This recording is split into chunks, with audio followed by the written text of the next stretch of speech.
சரிங்க. இன்னைக்கு பார்க்க இருக்கிறது வந்து சித்த வித்தியார்த்திகளின் நடவடிக்கை கிரமயங்கள்ல வந்து சட்டம் வந்து 17 சித்த வித்தையை பெற்று நடவடிக்கை கிரமயங்களுக்கு அனுசரித்து நடக்கிறவர்கள் ஒன்றாக சேர்ந்து ஏதாவது கொண்டாட்டங்கள் நடத்தும் பொழுது அந்த நாட்களில் சித்த வித்தை நடவடிக்கை கிரமத்தை அனுசரித்து நடக்கிறவர்கள் எல்லாம் யாதொரு வேறுபாடும் இல்லாமல் சக்தினி சபீதினி நடத்த வேண்டியதாகும்.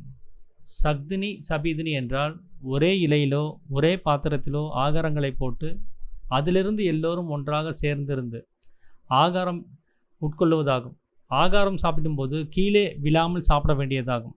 தவிர சாப்பிடும் சமயம் நாம் உண்ணும் ஆகார வகைகள் மேலே வைத்தும் நாம் கீழே உட்கார வேண்டியதாகும். ஏனென்றால் ராஜாவுக்கெல்லாம் ராஜா, மிகவும் பெரிய ராஜா, அது அன்னராஜாவாகும்.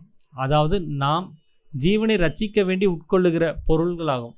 ஆகவே நம் ஜீவனை ரட்சிக்க, அதாவது காப்பாற்ற வேண்டி சாப்பிடுகிற ராஜாவின் முன்னால் இருக்கும் பொழுது நாம் கீழேயும் ஜீவரட்சி செய்கிற ஆகார வகைகள் உணவுப் பொருட்கள் மேலேயும் இருக்க வேண்டியதாகும். ஆகையால் ஆகார அறையில் 2 பக்கம் தாழ்ந்தும் ஆகாரம் சாப்பிடுகிற இடம் உயர்ந்தும் ஒரு திண்ணை உண்டாக்கி அதன் மேல் இலையிட்டோ பாத்திரம் வைத்தோ ஆகாரங்கள் விளம்பி உட்கொள்ள வேண்டியதாகும் அப்படிங்கிறார். அப்போ இங்கே சக்தினி சபீதினி அப்படிங்கிறது அவர் வந்து கடைபிடிக்க சொல்கிறாரு. அது எதுக்காக அப்படின்னா, நம்ம சாப்பிடக்கூடிய அந்த ஆகார வகைகளில் வந்து விருப்பு வெறுப்பு உண்டாகக்கூடாது. அதில் எனக்கு இது பிடிச்சிருக்கு, இது பிடிக்கல அப்படிங்கிற ஒரு விஷயத்தை நீங்கள் அதில் கொண்டு வரக்கூடாது அப்படிங்கிறதுக்காக தான். அந்த விருப்பு வெறுப்பு வரும்போது என்ன ஆகுது அப்படின்னா, ராகத்துவேஷம், அது வந்து அகங்காரத்துக்கான ஒரு பெரும் வியாதின்னு சொல்கிறாரு. அது எல்லா விஷயங்கள்லையுமே நமக்குள்ளார இருக்குது அந்த விருப்பு வெறுப்புங்கிறது. அதனால தான் அவர் சின்ன சின்ன விஷயத்தில் கூட அதை சரியாக கடைபிடித்து கொண்டு போக சொல்கிறாரு. அப்படி அந்த ஆகார வகைகளை நம்ம ஒன்றா கலக்கி சாம்பார், ரசம், தயிர், மோர், அதில் என்னென்னலாம் பரிமாறி இருக்கோ அத்தனையும் ஒன்றா கலக்கும் போது அது ஏக ருசியாக மாறுது. 6 சுவைகளையும் நீங்கள் ஒன்றா கலந்து சாப்பிடும்போது ஒரே ருசியாக மாறுது. அதில் வந்து நீங்கள் விருப்பு வெறுப்பை நீங்கள் சொல்ல முடியாது. இது எனக்கு பிடிச்சிருக்கு பிடிக்கலன்னு. அது சொல்லணும்னா குறைஞ்சது 2 ருசியாவது வேணும். கசப்பு இனிப்புன்னு இருக்குன்னா அதில் ஏதோ ஒன்று நீங்கள் வந்து எனக்கு இது பிடிச்சிருக்கு, இது எனக்கு பிடிக்கலங்கிற ஒரு முறையை நீங்கள் கொண்டு வரலாம். இருக்கிறதே ஒரே ருசி தான் அப்படின்னு வரும்போது அதில் வந்து விருப்பு வெறுப்புங்கிறது வர்றதுக்கு வாய்ப்பு இல்லாமல் போயிடும். கம்பேரிசன் பண்ணுறதுக்கு அங்கே வழி இல்லாமல் போகிறதுனால அங்கே விருப்பு வெறுப்பு இல்லாமல் போகுது அப்படிங்கிறத சாமி வந்து சொல்கிறாரு. அப்போது அங்கே சக்தினி அப்படின்னா எல்லா ஆகார வகைகளையும் ஒன்றா சேர்த்து உட்கொள்வது. சபீதினி அப்படின்னா அதுவே திரவ பொருளாக இருக்கக்கூடியது, லிக்விட் ஃபுட்டாக இருக்கக்கூடியதை அதே மாதிரி சாப்பிடணும் அப்படிங்கிறதையும் அவர் சொல்கிறாரு. அது வந்து ஒரே இலையிலிட்டு எல்லோரும் ஒன்றா சாப்பிடணும். அவங்க வந்து ஒரே இலையில் சாப்பிடும்போது என்ன ஆகுதுன்னா, இங்கே வந்து மனம் ஒன்றுபடுது. அதனால தான் வந்து திருமணமானவங்க வந்து ஒரே இலையில் சாப்பிட சொல்லி ஒரு வழக்கம் முதல்ல இருந்தே இருக்கும். என்னென்னா, ஆண் சாப்பிட்டதுக்கப்புறம் பெண் சாப்பிட்றதுங்கிற ஒரு வழக்கம் நமக்குள்ளே இருந்ததுனால அவங்க என்ன சொல்லுவாங்கன்னா, ஆண் சாப்பிட்ட இலையிலேயே பெண்ணையும் சாப்பிட சொல்லுவாங்க. ஒன்றா உட்காந்து சாப்பிட்றது நடைமுறையில் இல்லாத ஒரு வழக்கம் தமிழ்நாட்டில் அந்த முந்தைய காலங்களில் இல்லாமல் இருந்துச்சு.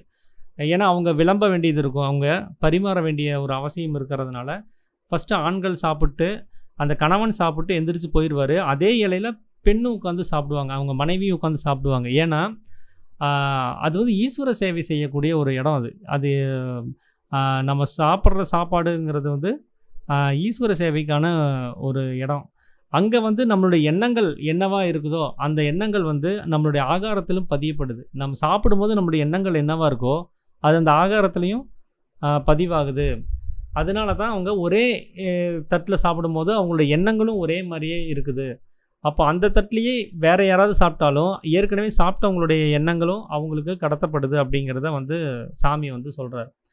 அப்படி ஒரே எண்ணங்களோடு இருக்கும்போது கணவன் மனைவிகளுக்குள்ளே பிரச்சனை வராது. ஒரே எண்ணங்களாக ஒரே கூட்டமாக ஒரு சமூகம் இருக்கும்போது அந்த சமூகத்துக்குள்ளாரையும் வந்து பிரச்சனை வர்றது கிடையாது. அதனால தான் வித்தியார்த்திகள் வந்து ஏதாவது ஒரு கூட்டங்களில் கலந்துக்கும் பொழுது அவங்க ஒரே தட்டில் ஒரே இலை, பெரிய இலையை விரித்து அதில் வந்து எல்லா ஆகாரங்களையும் ஒன்றா கலக்கி விருப்பு வெறுப்பு இல்லாமல் ஏக ருசியாக அதை பரிமாறி அவங்க வந்து சாப்பிட்றது வழக்கம். அப்போது ஒரே எச்சிலாக அவங்க சாப்பிடும்போது அவங்க ஒன்றுக்குள்ளே ஒன்றா அவங்க நினச்சி வாழ வேண்டியதாக இருக்கும். நான் வேற நீ வேறங்கிற அந்த பாகுபாடு அங்கே இல்லாமல் போகுது ஒரே இலையில் சாப்பிடும்போது. எல்லாரும் ஓர் உயிர் தான் அப்படிங்கிற அந்த எண்ணம் வந்து ஆட்டோமேட்டிக்காகவே அங்கே வந்து உற்பத்தி ஆயிரும். அதனால தான் அவர் சாமி வந்து இதை சொல்கிறார். இது வந்து 2000 வருஷத்துக்கு முன்னாடி ஜீசஸ் கிரைஸ்ட் கூட அதை பண்ணியிருப்பார். அவருடைய கடைசி விருந்து, அவர் காட்டி கொடுக்கப்படுவதற்கு முன்னாடி கடைசி விருந்தில் ஒரு ப்ரெட்டை எடுத்து அதை ஆசீர்வாதம் பண்ணி எல்லாருமே வந்து அந்த ப்ரெட்டை கடித்து சாப்பிடுவாங்க ஒன்றா. இப்படி தான் நீங்கள் சாப்பிடணுங்கிற வழக்கத்தையே அவர் கொண்டு வருவார். ஒரு திராட்சை ரசத்தை எடுத்து ஒயின் அதை எடுத்து ஆசீர்வாதம் பண்ணி அதை அவர் குடிச்சிட்டு பக்கத்தில் கொடுப்பாரு. அதே கிண்ணத்தில் எல்லாரும் அப்படி குடிச்சிட்டு வைப்பாங்க. இதுதான் கடைசி விருந்து, உங்களோட நான் வந்து சாப்பிட்றது. இனிமேல் இந்த விருந்தை நீ இதே மாதிரியே விருப்பு வெறுப்பு இல்லாமல், அதாவது நீ வேற நான் வேறங்கிற எண்ணம் இல்லாமல் எல்லாரும் ஒன்றா சாப்பிடணுங்கிறத அவர் இயேசு கிறிஸ்து வந்து அறிவுறுத்திருப்பார். அதே சாமி இப்போது நமக்கும் வந்து ஞாபகப்படுத்துகிறாரு. இந்த மாதிரி ஒரு முறை இருக்குது, இதை வந்து செஞ்சிங்கன்னா எண்ணங்கள் ஒன்றாகுது. நம்மளுடைய இப்போ ஜீவனை வந்து மேம்படுத்துறதுக்காக போகிற பாதையில் கூட வர்றவங்க எல்லாத்தையுமே நம்ம ஒரே ஜீவனாக இருக்கும்போது பட்சத்தில் நம்ம வந்து அங்கே எந்த பிரச்சனையும் இல்லாமல் நம்ம ஒன்றா சேர்ந்து போக முடியும். அதனால தான் சாமி கூட்டு ஜபத்துக்கு வந்து அதிகமான பலன் இருக்கிறதா சொல்கிறாரு. அதில் ஒருத்தர் வந்து இருக்கிற எல்லா இரும்புலையும் ஒரு இரும்பு காந்தம் ஆயிடுச்சுன்னு வச்சுக்கோங்களேன், அந்த காந்தத்தன்மை எல்லாத்துக்குமே பரவிடும். அப்படி அங்கே ஒருத்தருக்கு அனுபவம் நல்லா வந்துருச்சு கூட்டு ஜபத்தில் அப்படின்னா, அங்கே சுற்றி அங்கே உட்காந்துருக்கிற எல்லாத்துக்குமே அது வந்து கடத்தப்படுது. அதனால தான் ஒரு சமாதியில் போய் உட்காந்து ஜபம் பண்ணும்போது அவங்களுடைய வைப்ரேஷன் வந்து பரவுறதுக்கு அதுதான் காரணம். அப்படி எல்லோரும் ஒன்றா ஒரு சமூகமாக இருக்கணும் அப்படின்னா ஒவ்வொருத்தருக்குள்ளாரையும் ஒருத்தர் விருப்பு வெறுப்பு இருக்கக்கூடாது, நான் வேற நீ வேறங்கிற எண்ணம் இருக்கக்கூடாது. அது வரக்கூடாது. அப்படின்னா நீங்கள் ஒரே இலையில் ஒன்றா சாப்பிடணும் அப்படிங்கிறத அவர் வந்து சொல்கிறார்.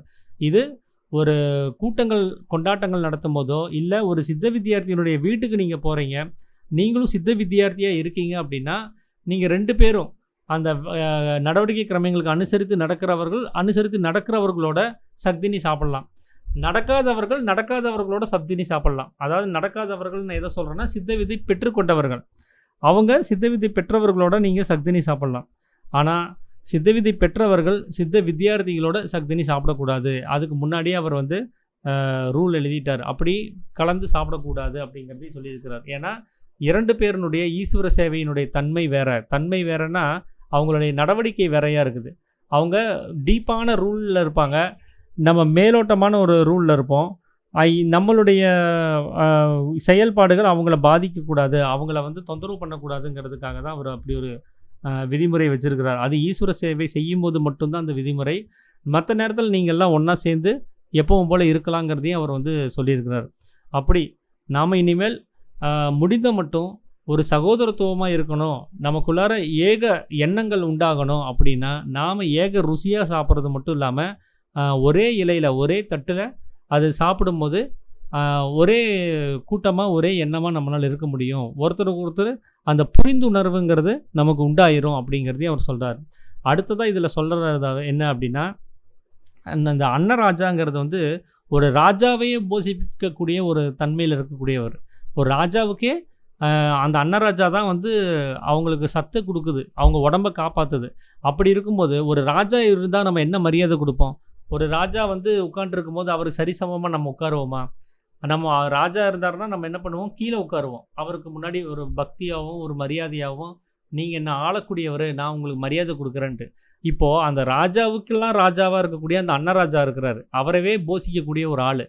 அவரை வந்து நம்ம இப்போது அணுகும் போது, அவர் நம்ம முன்னாடி இருக்கும்போது நம்ம என்ன பண்ணணும்? நாம் அவரை விட தாழ்ந்து தான் இருக்கணும். ஏன் அந்த மரியாதையை தர சொல்கிறாரு அப்படின்னா, நமக்கு வந்து அதை வேஸ்ட் பண்ணக்கூடாது. அதுக்கான மரியாதை நம்ம கொடுத்தாகணும்.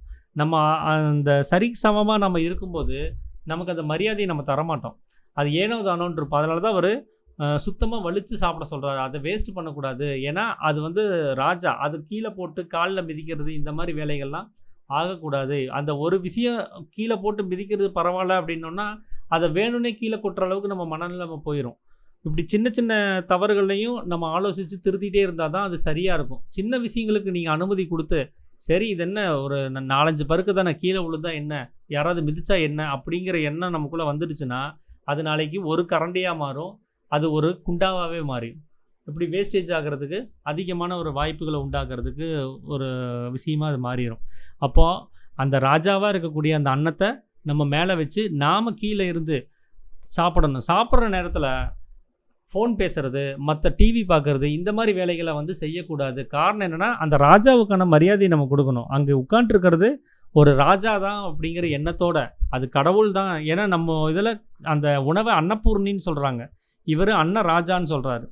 அப்போது அது கடவுள் தன்மையில் இருக்கக்கூடிய அந்த உணவு. ஏன்னா இது வந்து நம்மளுடைய தேகத்தினுடைய புஷ்டிக்கு வந்து உதவக்கூடியது. இது இல்லைன்னா நம்ம செத்து போயிடுவோம்.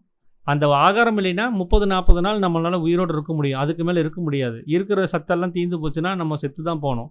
நம்மளை வாழக்கூடிய, நம்மளை காக்கக்கூடிய ஒரு விஷயத்தில் அது இருக்கிறதுனால, அது கடவுளாக நினச்சி அதுக்கான மரியாதையை கொடுத்து, அது மேலே மட்டுமே கவனத்தை வச்சு சாப்பிட்ணும். டிவி பார்த்துட்டு, ஃபோன் பார்த்துட்டு, மற்றவங்களோட பேசிட்டு, இப்படி அதை உதாசீனப்படுத்துகிற மாதிரியான விஷயங்களை செய்யக்கூடாதுங்கிறது தான் அவர் இங்கே வந்து குறிப்பிடுறாரு. இதுதான் வந்து 17ல் வந்து சட்டமாக அவர் வந்து கொடுத்துருக்கிறது. இப்போது